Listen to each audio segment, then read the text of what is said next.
महर्षि रमन से जब एक साधक ने प्रश्न किया कि महर्षि जी, मोक्ष प्राप्ति के लिए क्या करना चाहिए। महर्षि जी बोले, यह जानो कि मोक्ष क्या है। जब साधक ने प्रश्न पूछा कि क्या इसके लिए मुझे उपासना करनी चाहिए, तब महर्षि जी बोले, उपासना का उपयोग चित्त निरोध तथा एकाग्रता के लिए है। जब साधक ने पूछा, क्या मुझे मूर्ति पूजा करनी चाहिए, क्या इसमें कोई दोष है, तब महर्षि जी बोले, जहाँ तक तुम स्वयं को देह समझते हो वहाँ तक कोई हानि नहीं। जब साधक ने पूछा कि जन्म मृत्यु के चक्र से कैसे बचा जाए, तब महर्षि जी बोले, इसका अर्थ समझ लो पहले।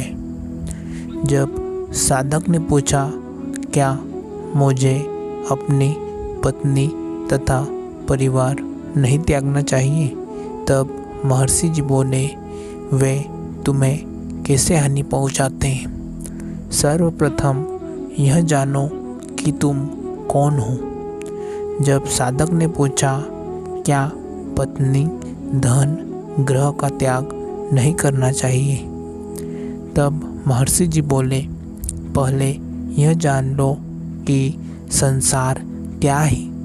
क्या ये वस्तुएं ही संसार हैं?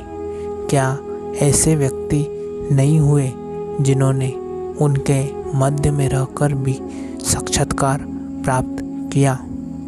जब साधक ने पूछा, उसके लिए कौन सी व्यवहारिक साधनाएं करनी होती हैं, तब महर्षि जी बोले, यह साधक की योग्यता तथा स्वभाव पर निर्भर करता है। जब साधक ने पूछा, मैं मूर्ति पूजा करता हूँ, तब महर्षि जी बोले, इसे करते रहो, इससे मन एकाग्र होने लगता है। पूर्ण एकाग्रता प्राप्त कर लो, सब कुछ ठीक हो जाएगा। लोग यह समझते हैं कि मोक्ष कहीं अन्यत्र है, जिसे प्राप्त करना होगा, यह उनकी भूल है। मोक्ष केवल स्वयं में स्थित आत्मा को जान लेना है। चित्त एकाग्र करो और यह तुम्हें प्राप्त हो जाएगा। संसार अथवा जन्म मरण तो तुम्हारा मन ही है। जब साधक ने पूछा, मेरा चित्त बहुत चंचल है, मुझे क्या करना चाहिए, तब महर्षि जी बोले, किसी भी एक वस्तु पर एकाग्र हो जाओ और उस पर डटे रहने का प्रयास करो, सब कुछ ठीक हो जाएगा। जब साधक ने पूछा, मुझे एकाग्र होना कठिन लगता है, तब महर्षि जी बोले, अभ्यास करते रहो, तदुपरांत एकाग्रता उसी प्रकार स्वाभाविक हो जाएगी जिस प्रकार की श्वास लेना। तब वह तुम्हारी सफलता का मुकुट होगा। जब साधक ने पूछा, क्या संयम तथा शुद्ध भोजन सहायक नहीं होंगे, तब महर्षि जी बोले, हाँ, यह सब उत्तम है।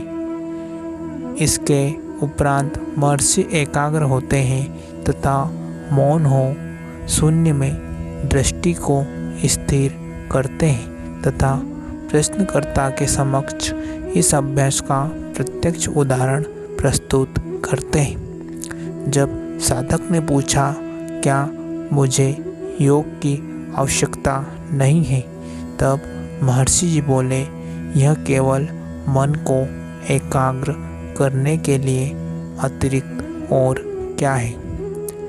जब साधक ने पूछा, क्या एकाग्रता हेतु अन्य साधनों की आवश्यकता नहीं होती, तब महर्षि जी बोले, प्राणायाम आदि ऐसे साधन हैं।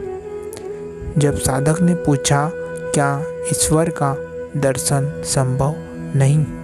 तब महर्षि जी बोले, संभव है। तुम यह वह देखते हो, ईश्वर को क्यों नहीं देखते?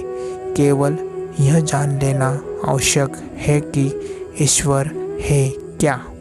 ईश्वर को सर्वदा सब ही देख रहे हैं, परंतु वे उससे अनभिज्ञ हैं। तुम यह जान लो कि ईश्वर है क्या। मनुष्य उसे देखते हुए भी नहीं देखते हैं, क्योंकि वे ईश्वर को नहीं जानते। जब साधक ने पूछा, क्या मुझे मूर्ति पूजा करते समय कृष्ण एवं राम का जाप नहीं करना चाहिए? तब महर्षि जी बोले, मानसिक जप बहुत अच्छा है। इससे ध्यान में सहायता मिलती है।